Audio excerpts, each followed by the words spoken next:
Thank you all for joining us today to discuss this very timely and important topic on how we can accelerate a just transition to net zero. The past few months have seen a record number of net zero announcements from governments and companies alike. Countries representing 73% of emissions have now committed to net zero by 2050. And as countries translate these announcements into ambitious policies, every sector of the economy must transition to net zero by 2050.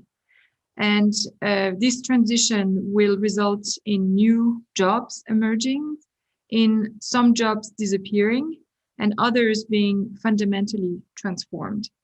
Therefore, as we move from polluting to renewable energy, this must be done with a just transition in mind, involving local governments, unions, and the private sector to support affected communities and people and to generate green jobs. So today we have an exciting panel who will discuss these issues. And I'm pleased to introduce you to Aditi Maheshwari. She's the Director for Climate Action in the UN Secretary General's team, and she will provide the keynote. Aditi has served in senior positions at the IFC and the World Bank. Aditi, over to you. Thanks, Anna. Ladies and gentlemen, dear colleagues, with less than 6 months to go before COP26 in Glasgow, we have no time to waste. The science is clear. To stand a fighting chance of limiting global temperature rise to 1.5 degrees above pre-industrial levels and preventing the worst impacts of climate change, we must reduce emissions by 45% from 2010 levels by 2030 and reach net zero emissions by 2050 at the latest. So with that in mind, let me briefly share with you the Secretary General's 3 climate priorities for the next few months. First, every country, every city, every company, and every industry needs to join the Net Zero by 2050 coalition and follow up with concrete and credible near-term plans and targets to achieve this long-term vision. Phasing out coal by 2030 in OECD countries and by 2040 everywhere else is the single most important step to meeting the Paris Agreement goals. And we know that we need no new investments in fossil fuel infrastructure. Second, we need a breakthrough on adaptation. And this includes achieving a balanced allocation for mitigation and adaptation finance. Third, on climate finance, all financial flows, public and private, must be aligned with the goals of the Paris Agreement. The disclosure of climate-related financial risks must be mandatory everywhere. Subsidies for fossil fuels must shift to renewable energy. And the good news is, over the past year, the political environment has improved, and we are seeing the Paris Agreement working as the key multilateral instrument to mobilize ambition and action in the fight against climate change. Last year at the UN Global Compact Leaders Summit, only 30% of global emissions were covered by net zero emissions targets. Today, countries representing 73% of global emissions have announced net zero targets by mid-century. Since the Climate Action Summit in 2019, 560 companies have joined the Business Ambition for 1.5C campaign, representing a market cap of $13 trillion. This is the equivalent of the GDP of China. The direction of travel is clear. Decarbonization of the global economy is inevitable. Every sector will be impacted. The notion that we must choose between climate action and economic strength has been proven wrong. However, we also know that while the transition to a net zero economy can generate over 100 million jobs by 2030, also close to 80 million could be lost over that same time frame. So we cannot overlook the disruptions that such a transformative change will cause. Take the energy sector for an example. Employment in the sector is set to increase by 30 million to 2030. but employment in oil and gas and coal will decline by around 5 million. The increase in jobs and investment will stimulate economic output, resulting in a net increase in global GDP to 2030. But we know that these new jobs will not be created where the jobs will be lost. Hence, a transition plan for impacted employees and communities needs to be developed by local and national governments. Support must be provided to developing countries to enable them to do this. And countries are starting to take action, but we know that more needs to be done still. For example, the German Energy Transition Agreement resulted in a regional development and infrastructure package, as well as agreements for more than 20,000 directly employed coal workers. Unions were closely involved in negotiating it. No one was left behind. There was a plan for every single worker. And there were safeguards put in place to make sure energy prices do not burden poor households or industrial competitiveness. Similarly, Canada is phasing out thermal coal completely, starting with a federal task force initiated and led by trade unions. More needs to be done to implement the task force recommendations, but the government is working on doing so through national legislation and the budget.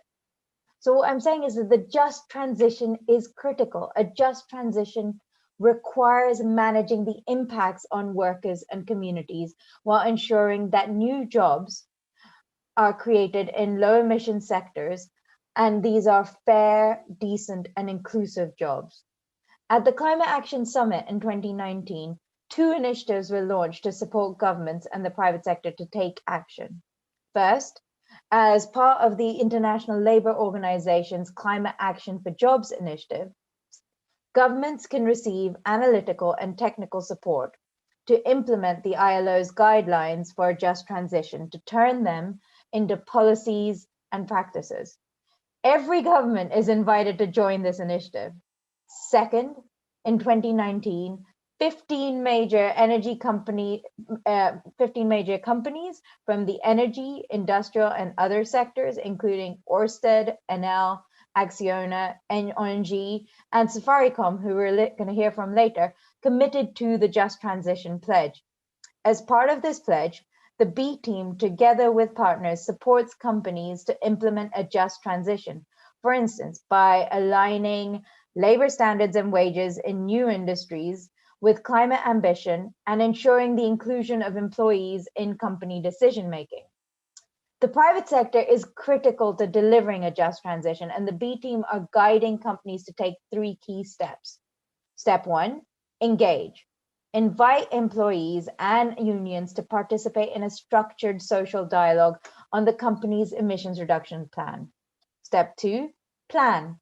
Identify areas affected, both positively and negatively, by emissions reductions, and collectively devise the best strategies for creating decent, fair jobs while protecting workers. Step 3, enact.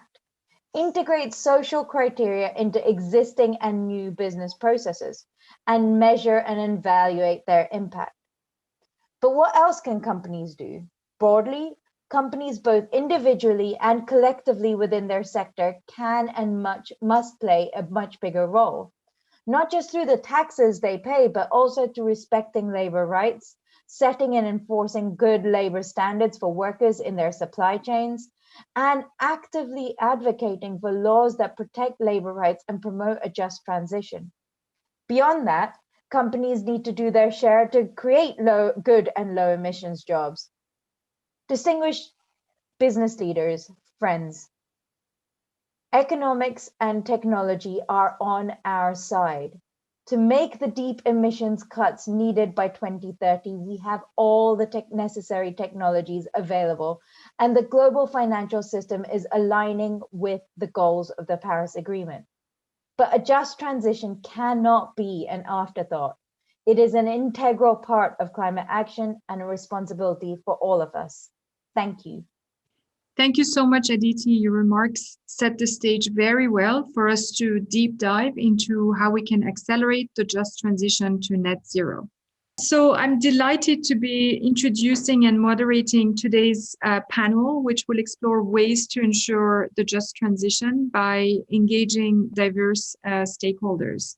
And as you're all aware, the United Nations has been pushing for a global coalition committed to net zero emissions. And the Secretary General is very clear on what is needed for transformative change, shifting subsidies from polluting fossil fuels to renewable energy and phasing out of coal in OECD countries by 2030 and everywhere else by 2040 at the latest.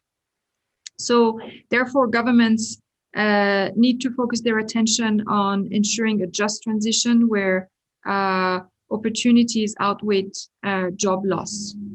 The opportunities are also very, very vast for the private sector as we transition to net zero. So I'm pleased to introduce you to our panelists who will discuss these issues in more depth. We have with us Samantha Smith, your Director for the Just Transition Center at the International Trade Union Confederation. Mr. Kamal Ghai, Global Coordinator, Green Jobs Program at the International Labour Organization, the ILO. Mr. Vladislav Kaim, you are member of the UN Secretary General's Youth Advisory Group on Climate. And Ms. Karen Bassier, you are Head of Sustainable Business and Social Impact Development at Safaricom. So first, I would like to ask you all to introduce yourselves and tell us about when you first heard about the need for a just transition, and also how your current job relates to that. So we can go around the panelists, maybe 1 minute or so from each of you to tell us about yourself and the connection with just transition. And we can do in that order: Samantha, Kamal, Vladislav, and then Karen. Samantha, over to you. Yeah, thank you very much, Leila.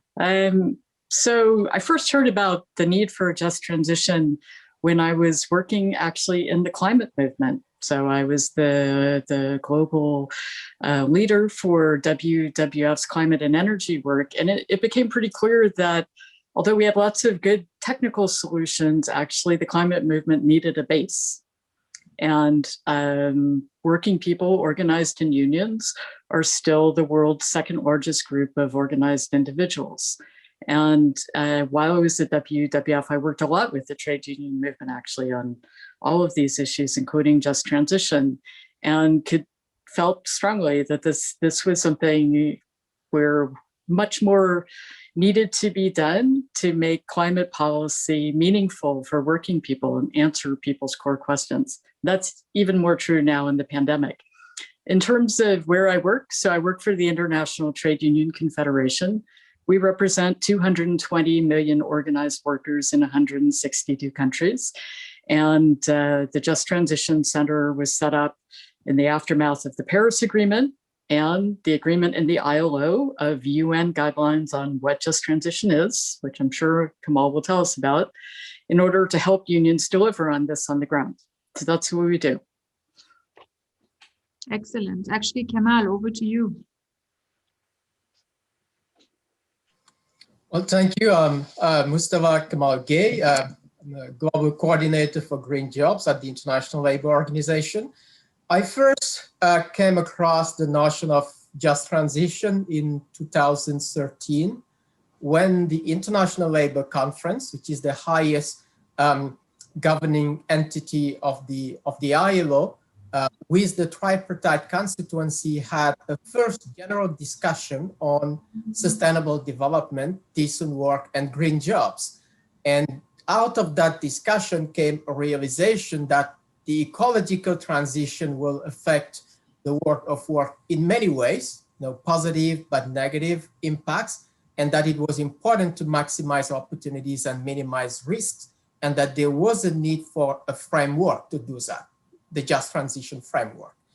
Now, in my current role as global coordinator, I work across the office, engaging with our specialists at headquarters and in the field to support our tripartite constituents in defining policies and strategies for a just transition, making sure, as I said, we maximize the opportunities for decent work and social justice, and minimizing the risk of disruption in labor markets.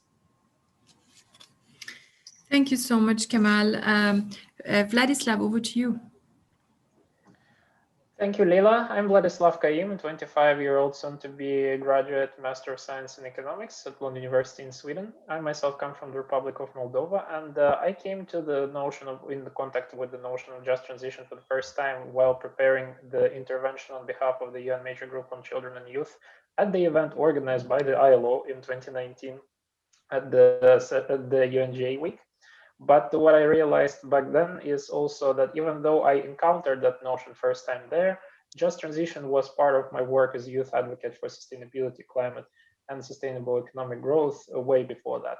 So it has been a journey that has started before actually getting acquainted with the term and long before becoming member of the UN Secretary General's Youth Advisory Group on Climate Change.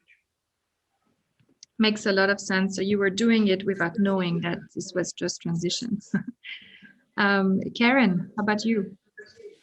Yeah, so my name is Karen Basil. Thank you, Leila. Happy to be here. I first heard about the word just transition from the B team.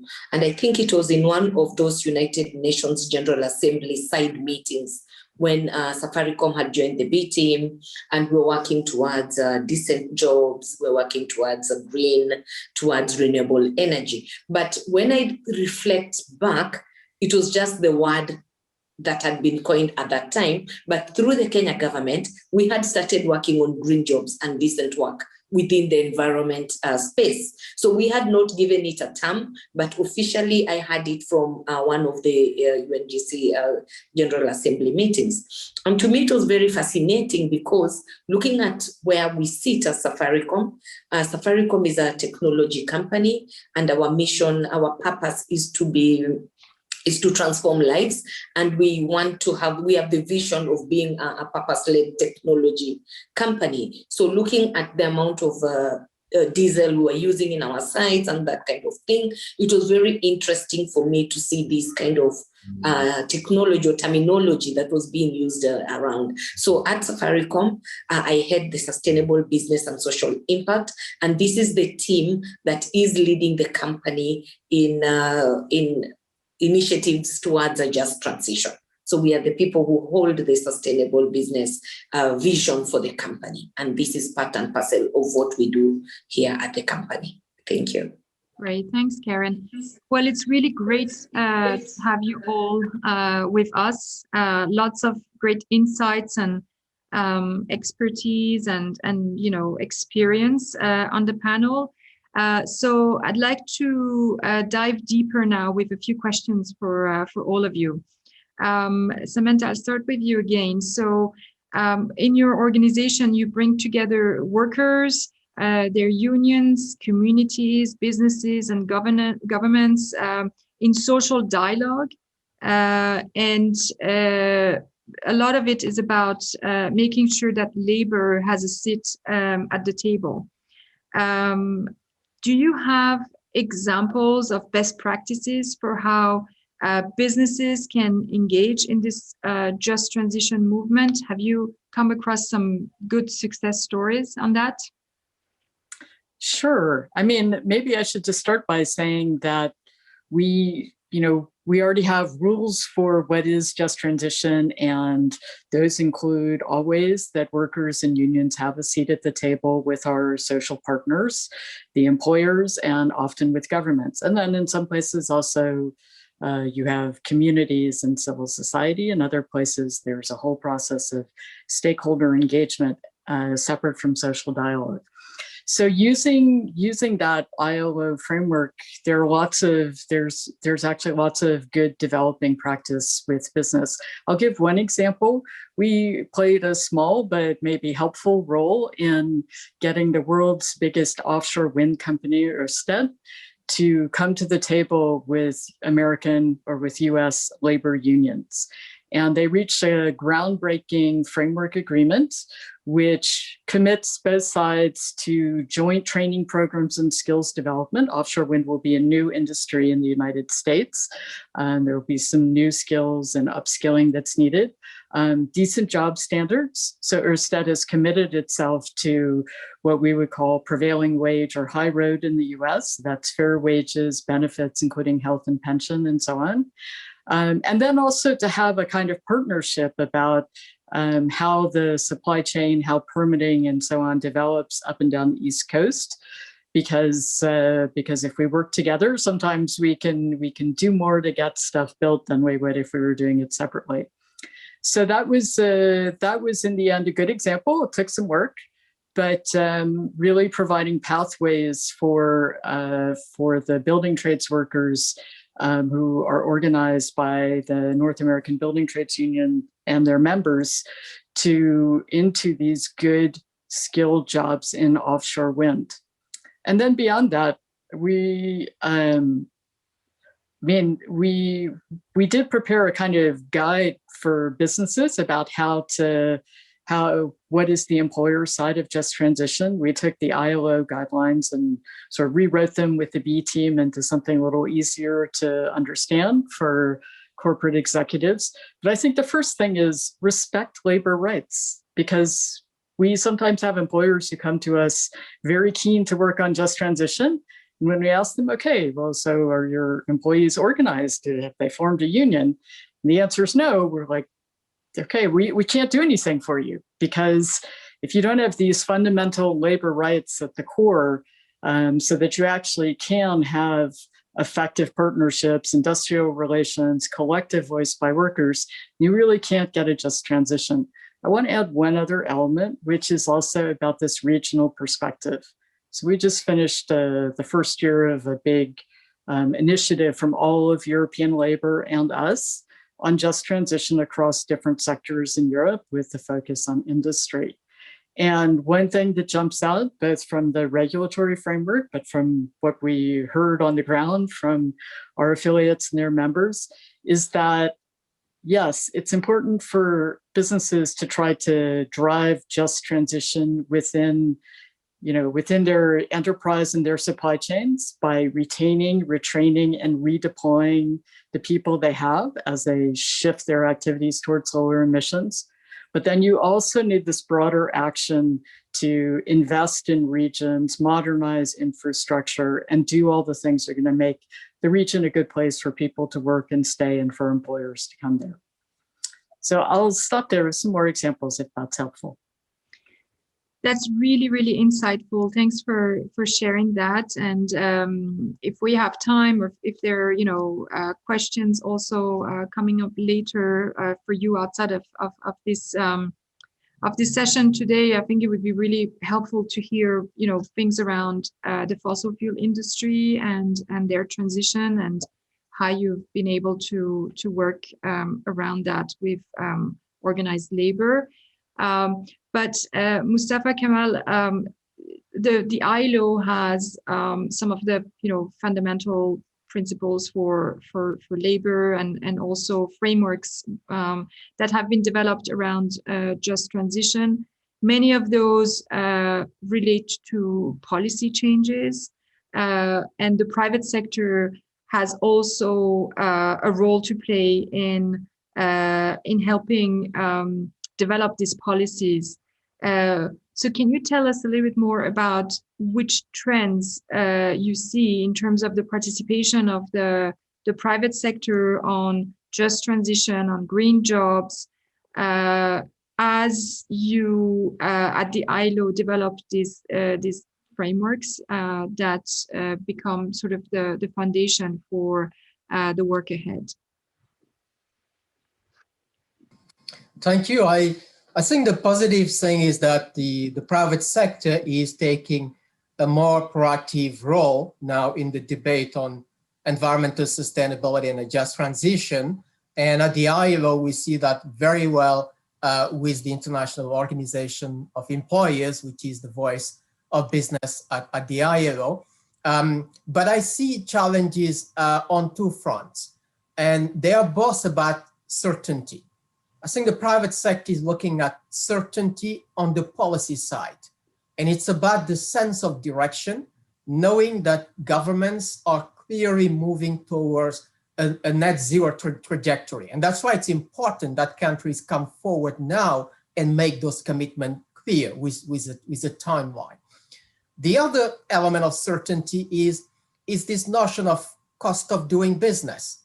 You know, does it cost to act, change investment strategies, know that the world is changing, and reframe business processes? And what would be the benefit of that action? I think in the past, we've seen a lot of attention on the cost of action, but it seems to me that there is a shift towards understanding that there are a lot of benefits for enterprises and private sector in terms of market shares, because the market for environmental goods and services is opening up and growing. So this is an opportunity for competitiveness, access to markets, but there's also changing consumer preferences. There's a growing awareness of consumers, citizens, and I think business has to be aware of that, and there is some sense of alignment and shift. So I think this is very positive. I just wanted to end by saying that in all the narrative we see, it's telling us that there is clearly a positive narrative. Action on climate change would deliver more and better jobs. It can drive economic growth, and it can open up opportunities for business. We've just measured the cost of a green recovery. We've seen that if there is investment in renewables, energy efficiency, electric vehicles, 20 million jobs can be created by 2030, compared to only 3 million jobs if investment is done in cutting down value-added tax. The message is that green recovery can be positive for business, for growth, and for decent jobs. Thank you. And certainly there is a very positive narrative that needs to be promoted and that exists. So we need to talk about it in terms of opportunities. So Vladislav, over to you. There was a report called the 2020 Global Youth Outreach Outcome Report, and I believe you were part of that. And it says that investments in green jobs are high on the youth agenda. Now, at the same time, we've been through the COVID pandemic, and we've seen a number of stimulus packages around the world and sort of investments. Do you think that the youth feature is sufficiently covered in what we see, particularly on these stimulus packages, but more broadly in terms of the just transition agenda? What's your sentiment around how youth is covered?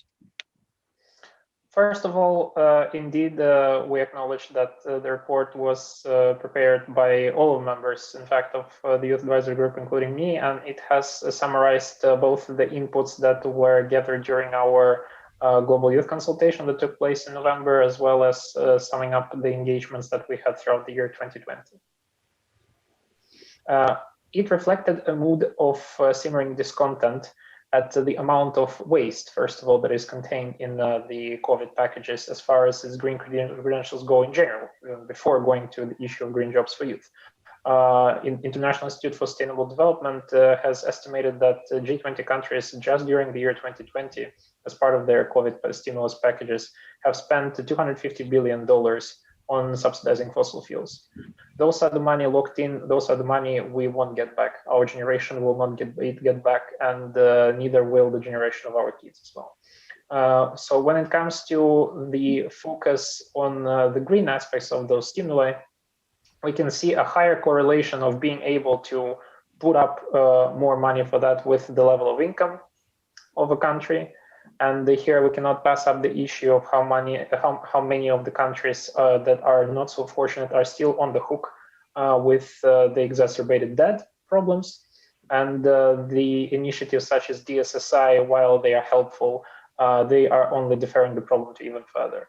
And when it comes to the countries that are well off, we see that the youth job perspectives are not integrated so well with the green concentrations in their stimulus packages. However, there are a few interesting ideas that are going through, and it will be quite exciting to see what they bring. But here, particularly, I refer, first of all, in terms of short-term labor market interventions, to the creation of the Civilian Climate Corps by Biden administration, which in itself provides a good short-term boost to youth employment that will also be climate friendly in the long run for the outcomes of the projects that will be performed under its aegis. But at the same time, when it comes to the long run perspective, we see a weaker integration of labor market considerations and the multiple anxieties that our youth of today are experiencing right now, anxieties about job market, about health perspectives, about climate change, and about having a work with purpose. And the targeted interventions to create more space to have more green jobs for youth is actually a good, reasonable way to invest public money in order to target those pain points. And to wrap it up, I would also like to emphasize that for the green jobs to flourish, it is important also not to focus on just jobs themselves, but it's also important to focus on helping young entrepreneurs. It is important to understand that the issue of just transition is also the issue of intergenerational justice, because, for example, some techniques in just transition that work for older generations, they cannot work for us. We cannot get retirement packages out of our place of work because our place of work are mostly quite insecure. And the green industries need to get their act together when it comes to proper worker safety and unionization of its workers, because unfortunately we see that in fossil fuel industries, that level of organization is still higher, and that can undermine just transition in the middle run perspective.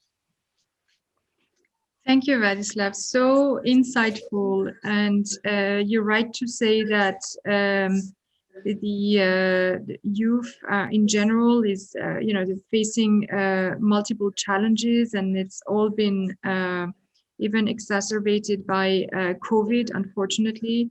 And it gives us hope to see that, in the new generation, there are people like you also with so much insights.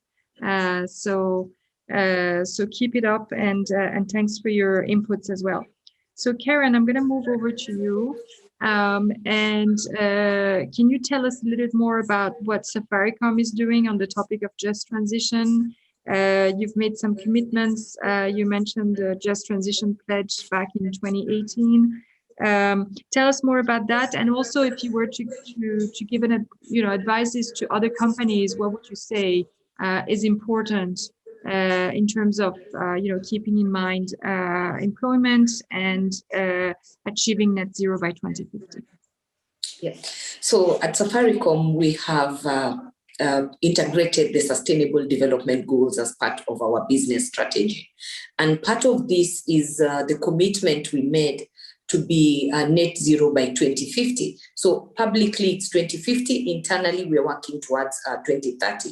And as part of the journey, we have taken note of the importance of the just transition that will lead to a future where all jobs are secured, green and decent, and also that our emissions will be at net zero and that people will be thriving and resilient. So we come from this point where we see a just transition providing opportunities, immense opportunities for innovation along our business value chain, for the business partners, for our suppliers to develop new products, services, business models that could apply across all industries. So for us, we've put in a lot of effort in ensuring that our workers are fully on board with the sustainability strategy, they are clear about this strategy, and they can see the opportunities that come from this strategy. So this has helped us to develop the best sustainability strategy and mitigation measures possible, and to reduce the risk of unintended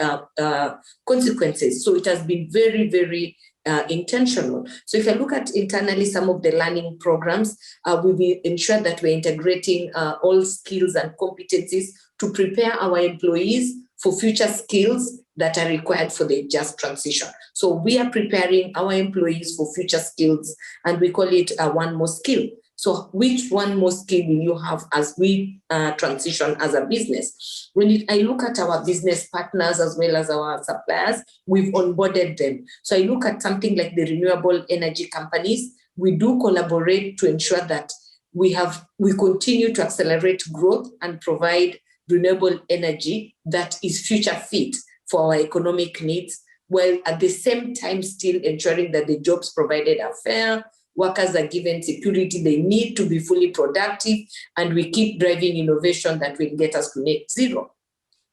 We also have buy-in from our own workers. We have buy-in from our business partners, our suppliers, and the communities, because we know that for us to be net zero by 2050, we need the whole ecosystem support. So for instance, we know we will not be net zero fully if we do not offset.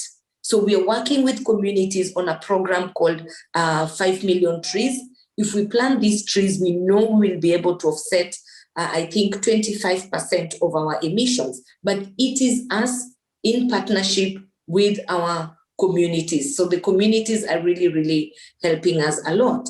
Then one of the advantages that we have here in Kenya is that 75% of our energy is from renewable sources, mainly hydro, geothermal, and wind power. So for us, we look at it, preparing our suppliers and even the technology employees to manage infrastructure related to this kind of energy. So we know that we are a green country, at least 75%. So our employees are also being prepared to know that this is what we need to do. So for me, from where I sit, I think our transparency in this journey, we have documented it in our sustainable business reports year on year. We do disclose our carbon footprint. We do disclose all the initiatives that we are doing to get us to this place. So I think the engagement of our stakeholders, being open and just saying this is what we are doing and acknowledging the challenges along the way in this transition is one of the things that I advise businesses to do. Start from wherever you are, work with whatever you have, as we move into this future. Excellent. Thanks, Karen.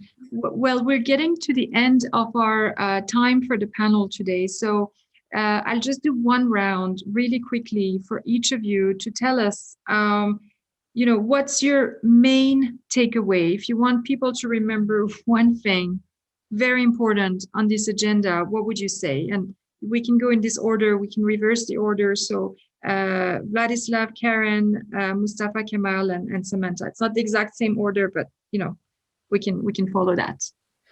Thank you. One thing that I would focus on in advising businesses and their social partners would be to be proactive in creating skills and for youth to succeed in the green jobs market, and to make sure that those innovations in this realm will find themselves in national and international policies as well. But as far as the current institutional environment goes, it is imperative that businesses would show the leadership in this regard the same way they start showing leadership in the race to zero and other climate-related initiatives.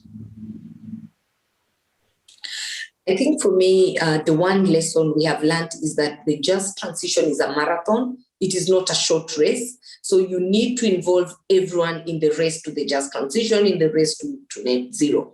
So for me, it is imperative for business leaders to understand the science of climate change so that the required climate actions and requirements for the just transition. So leadership understanding the whole of this year and then make the necessary adjustments in their business and sustainability strategies that, while helping reduce greenhouse gas, can enable economic growth, ensure adherence to global labor standards, enhance climate resilience for communities, and cultivate effective participation to accelerate the just transition. So for me, there's a lot of leadership imperative. There's a lot of understanding of the science. There's a bit on also just taking the leadership, as Vladimir has said. So as private sector, we need to take leadership in these discussions and support the just transition.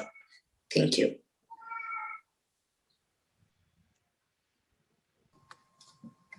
For me, I think the message I want to send is that it is possible to have prosperity, to protect the planet, and ensure that people have decent work and decent lives. The transition framework is designed to do that, and business working together with governments and workers' organizations can make it happen.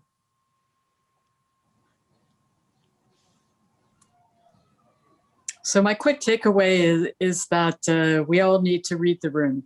So we're in the biggest economic downturn, biggest unemployment crisis that any of us have known, and maybe ever, depending on the country. And as we come out of this, we need a few things, and also employers have a big role to play here. We need to create decent jobs. Like, people need to come back to work, and they need to come back in a safe and secure way. For people who are working in industries that are really like on the front lines of transition. So that's right now primarily the energy industry, but also transport. They need to know that there's going to be a good job for them on the other side of this. And it's important that employers pay tax, because fair tax is one of the bases for just transition, that they respect labor rights, and that they retain, retrain, and redeploy the people they have as they're shifting their modes of production and their asset base. And if we don't manage to do these things, we're gonna have a lot of unemployed and extremely unhappy people. We also won't have done very much about climate change. But to turn to what Kamala said, if we do manage to do these things, we can create a lot of good jobs, revitalize a lot of communities, and also bring down emissions. So that's what a just transition is really about. Amazing. Well, thank you all for your incredible insights and perspectives on this important topic.